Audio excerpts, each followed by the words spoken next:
نبی کریم رؤوف الرحیم صلی اللہ تعالیٰ علیہ وسلم نے ارشاد فرمایا کہ اذا قال الامام ولا الضالین، جب امام ولا الضالین کہے فقولوا آمین، تم آمین کہو، کیونکہ جس کی آمین فرشتوں کی آمین کے ساتھ مل گئی غفر له ما تقدم من ذنبہ، اللہ اس کے پچھلے سارے گناہ بخش دیتا ہے۔ تو حدیث پاک سے واضح ہوا کہ آمین کہنے کی ترغیب دی جا رہی ہے، لیکن اس حدیث پاک کے اندر کوئی لفظ ایسا نہیں ہے کہ جس سے یہ اشارتاً یا کنایتاً ثابت ہوتا ہو کہ سرکار نے فرمایا ہو کہ جب امام ولا الضالین کہے تو تم اونچی آمین کہو۔ رب کو آہستگی کے ساتھ یاد کرو، آہستگی کے ساتھ۔ اور نبی کریم صلی اللہ تعالیٰ علیہ وسلم نے جب ولا الضالین کہا، صحابی کہتے ہیں کہ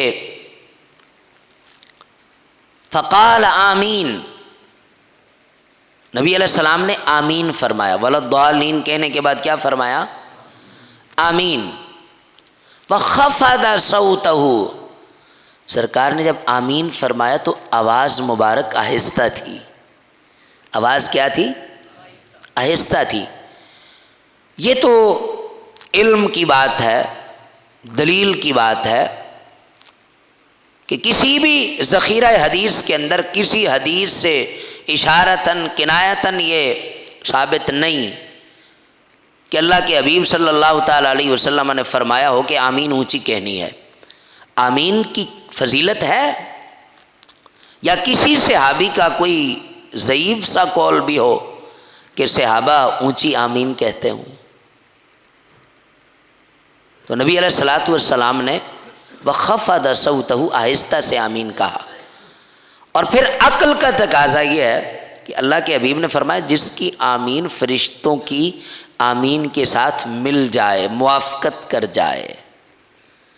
تو کبھی فرشتوں کی آمین کی آواز سنی ہے کسی نے؟ تو نہیں سنی۔ تو یہ بھی دلیل ہے کہ آمین آہستہ ہونا چاہیے۔ آمین کیسے ہونا چاہیے؟ آہستہ ہونا چاہیے۔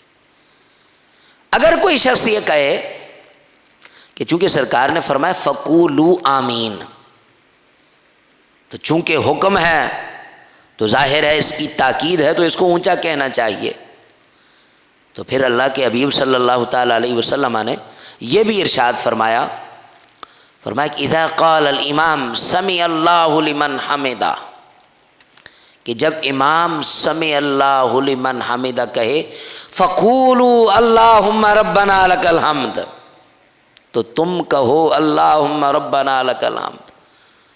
تو پھر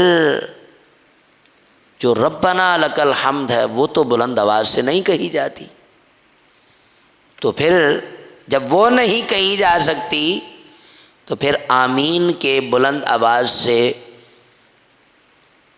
اصرار کرنے پر، یعنی آمین کو بلند آواز سے کہنے کا اصرار کرنا، یہ نہ عقل اس کو قبول کرتی ہے اور نہ اس کو نقل قبول کرتی ہے۔ بات سمجھ آ رہی میری؟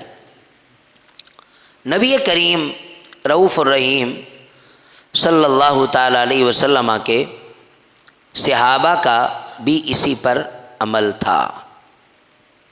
ایک حدیث پاک کے اندر آتا ہے کہ حضرت سیدنا زبیر رضی اللہ تعالیٰ عنہ، آپ مسجد نبوی میں ہیں اور آپ نے آمین فرمایا۔ کیا فرمایا؟ آمین۔ تو جو آپ کے ساتھ لوگ تھے تو انہوں نے بھی آمین فرمایا۔ اب یہ جو آمین ہے یہ ایسا آمین نہیں ہے کہ جو نماز میں کہا گیا ہو، کیونکہ پوری حدیث میں لفظ صلاۃ کا استعمال نہیں ہے۔ بات سمجھ رہے ہیں؟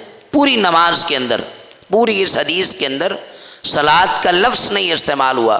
تو اس کا مطلب یہ ہے، محدثین نے بیان کیا کہ اس کا مطلب یہ ہے کہ صحابی دعا کر رہے تھے، جب آپ نے آمین کہا تو سب نے مل کے آمین کہا۔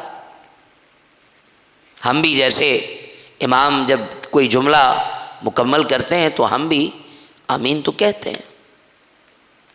تو اس لیے نماز کے اندر جب امام ولضالین کہے تو تم کیا کہو؟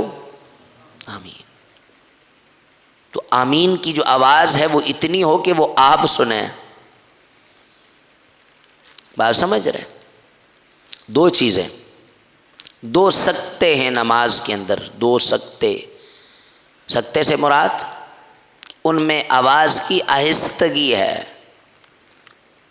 ایک یہ کہ جب ثنا پڑھیں اور تعوذ و تسمیہ، اعوذ باللہ اور بسم اللہ، اس کو آہستگی کے ساتھ پڑھنا ہے. اور دوسرا سکتہ یہ ہے کہ جب امام ولضالین کہے یا آپ خود پڑھ رہے ہوں، کوئی بندہ اکیلا نماز پڑھ رہا ہے تو وہ بھی کیا کرے گا؟ آمین کو کیسے کہے گا؟ زور سے بولو. آپ زور سے بولو لیکن کہنا کیا ہے؟ آہستہ. اللہ تعالی ہمیں ویسی نماز پڑھنے کی توفیق عطا فرمائے جیسی اللہ کے حبیب نے اپنے صحابہ کو سکھائی ہے. اور اللہ تعالی ہمیں اس صورت نماز کے ساتھ ساتھ حقیقت نماز کی لذت عطا فرمائے.